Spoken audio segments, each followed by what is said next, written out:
Welcome to the first vlog of 2012. We're shooting part 2 of The Hobbit today. I'm here in Lake Town, but I can't show you anything. I can't show you the amazing set that's over there and the incredible thing that's over there because you're not allowed to see that till 2013. But what we can show you are the continuation of our location adventures. So if you remember from our last exciting episode, we were in Hobbiton. So let's pick it up from where we left off and travel around the rest of New Zealand.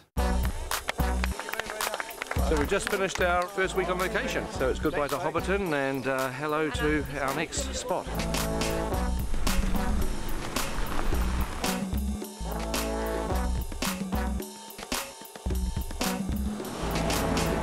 Here is the weather. In Pew Pew today, it has, of course, been raining. Yeah, welcome to Denise Bluffs, people. We've brought the weather with us, which is great. We don't have the umbrellas in the movie, by the way, just in case you're wondering. No, obviously the colours clash. What's kind of weird is you're on the sets in the studio and they look so real, but you come out on location, this almost looks fake because you think this can't exist. It's just weird. It's not real, it's a trick. It's a trick. It's a trick, it's mind games. Done with mirrors. It's a very nice environment. Some nice stuff up in there. Just going to be a bit lumpy getting stuff around and building stuff on rocks and bits and pieces, but be nice. Good location. I'm just worried about the dinosaurs.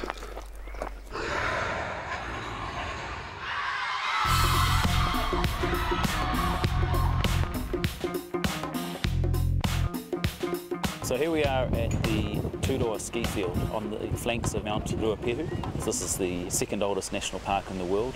Very ancient vegetation, magnificent colours, magnificent textures, but very fragile. And hence we've gone to exceptional lengths to actually make sure the impact on the site is minimised. So it's about scaffolding, it's about elevated boardwalks to keep people off the vegetation. We built the world's biggest ramp, as far as I'm concerned, to get down to the thing. And everybody sort of walked out to the edge this morning and looked at it and sort of, jaws dropped and went, wow, okay. So that's how we get onto set today.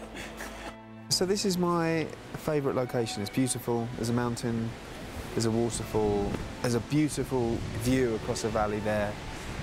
It's one of those sort of archetypal Kiwi places that you think, God, New Zealand has such amazing landscapes.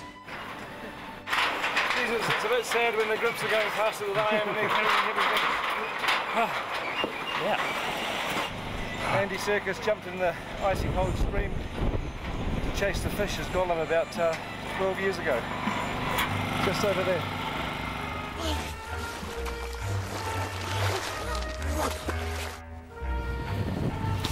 So, welcome to first day on location with second unit. I've spent quite a lot of the last few weeks in a chopper because a lot of our stuff was aerial coverage. We'd take off and choose our line and choose the way that we were going to shoot it and how we were going to reveal the landscapes. So we're using the space cam on all the aerial stuff on this show. This particular rig is set up for 3D. There's a chopper behind me, isn't there? The bonuses of being on second unit is that we do a lot of locations that are too tricky or time-consuming for main unit to go to, so a lot of our locations were helicopter-only access, so we got very, very good at loading in and out of choppers.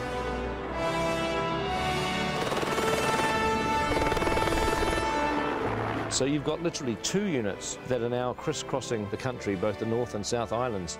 About halfway through our location shoot, first and second units met up, and it happened to be exactly halfway through the entire shoot, day 127, and we commemorated that with a hoodie, a halfway hoodie. But it's 127 days and it's 2 films. Now, well, I've got a 133-day Lord of the Rings jumper, which was for 3 films. Yes. So 133 days for 3 films and 127 days for 2 films. Yes, easily explained. How? Well, we're all 10 years older, so we're going a little slower. That's true.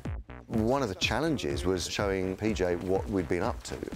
So every day I would then do a kind of an edit of the takes that we'd done and put them together and make some selects, and then that would be sent off to Pete. We are a long way from most of the infrastructure that we know and love, so we've had to rely on satellite technology to do all of our connectivity. These are the 3 dishes that we're setting up today to provide internet for the crew. We're providing wireless and internet. We've also got a separate setup that's up at the director's tent that's beaming in footage from second unit that basically takes the feed that's coming in from the cameras, compresses it, sends it over the internet all the way through down to Peter's tent. So far we've probably used about 6 kilometres of cable on the job. I'm not sure where it's all gone, but we keep on ordering more of it.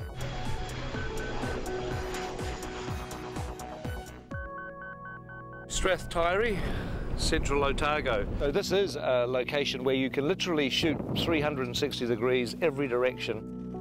Had some incredible skies, what we'd call close encounters of the third kind skies. And where our skies are a little boring, because we've shot over 3 days, we'll probably replace them with these cool skies. I'd love to do that, get some real mood into it.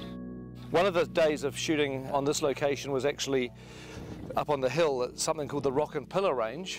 If you just look over there, that's pretty much that distant ridge line between those 2 rocks. That's what they call the Rock and Pillars, where we had to have 10 helicopters ferrying crew, cast and equipment up the mountain.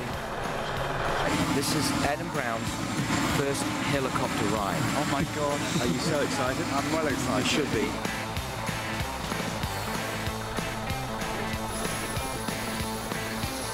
Yes.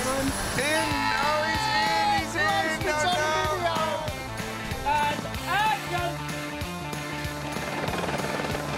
No, no! Amazing! So we're packing up at the end of our location shooting here at Strathtyre and going to Queenstown. Here we are, beautiful Queenstown.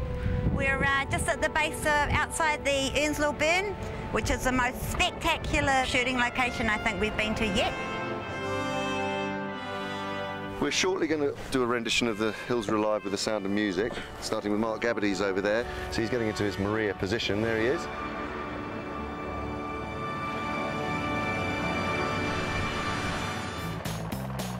It's snow. Bare feet was a bad choice.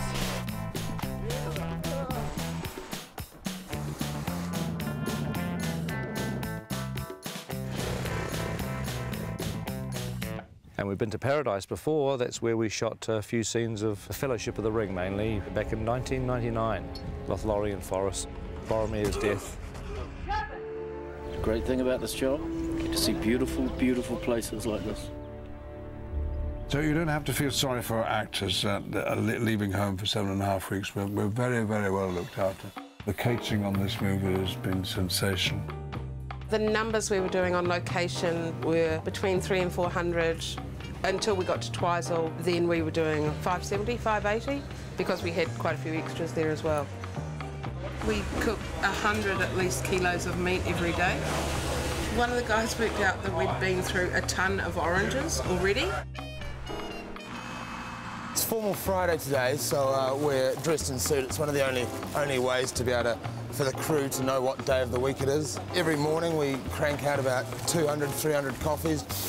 We're heading off to the hills to look after a crew of about 100 people who've all been choppered up into the mountains. It being in the mountains, there's snow around, so it's cold. So obviously in formal dress, sometimes it's not practical. So as you can see here, Andrew has gone from a 3-piece to a 4-piece with the addition of a nice cozy puffer jacket.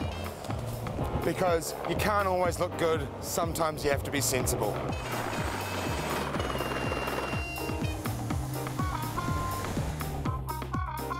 Sometimes you take for granted the scenery in the country where you live, so to come out on the road is really amazing.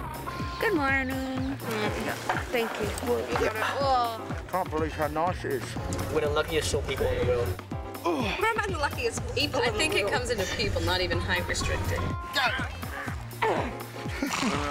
New Zealand looking at its spectacular best, and a lot of very happy actors cavorting around in front of it.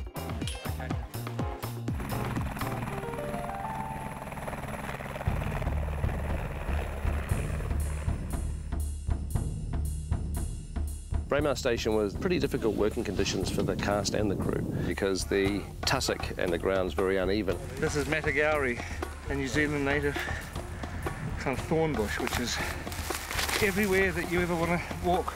You can't just parade through the tussocks and the rocks and the pebbles without looking. You suddenly realise that being out of doors in Middle-earth can be a difficult business, particularly when there's a pack of orcs or wargs. Dancers with wargs. Heavenly wargs. The boy who cried warg. Aliens versus wargs. I was a teenage warg.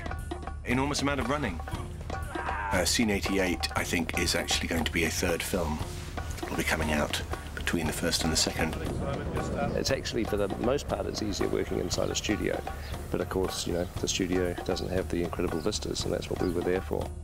8 kilometres from Mount Cook, surrounded by the guys behind me. Unbelievable.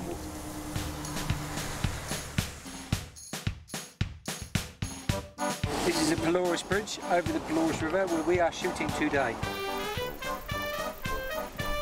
I think my favourite day on set, unquestionably, was floating down the Pelorus River in barrels. Finally going to put our dwarves in barrels.